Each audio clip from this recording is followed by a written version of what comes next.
Matindi ito si ano no, si VP Lustay Duterte. Isipin niyo mga kababayan, mga ka-analyze. Ito hong mga tinatawag ho sa social media na Duterte senators, eh isa-isa na hong nakakasuhan, ha? At laging namumroblema kung paano gagawa ng magic, ha?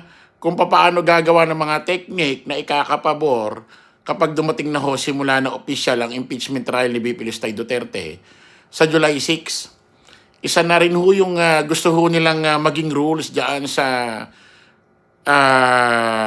Senado na kung saan ay magkakaroon yata ng ano ba tawag doon? Work from jail. Isipin nyo mga kababayan, mga ka-analyze, kung may tinatawag na work from home, ay magkakaroon na yata ng work from jail. Na kung saan ay kahit ho nakakulong, abay, pwede bumoto. Ha? Pwedeng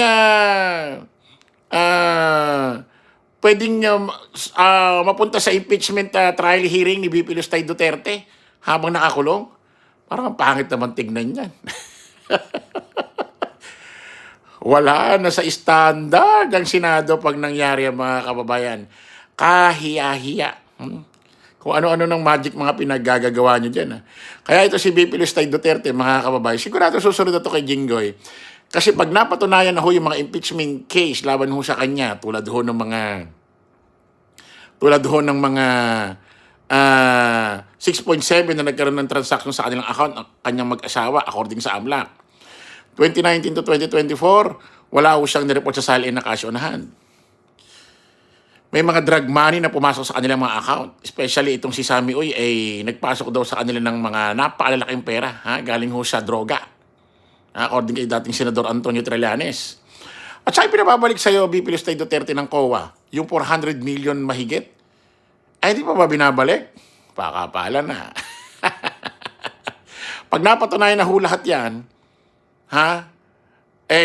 dadali na ho yan sa ombudsman pag natapos na yung trial niya. So makakasuhan sa sandigan bayan niya at mabibigyan na ho ng warrant yan. Sa asong plunder, wala hong bail yan. Kaya susunod na ho kay Jinggoy yan, mga kababayan, mga ka-analyze.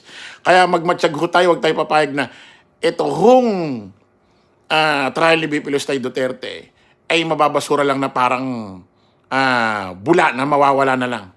Kaya magbantay tayo, mga kababayan, ha?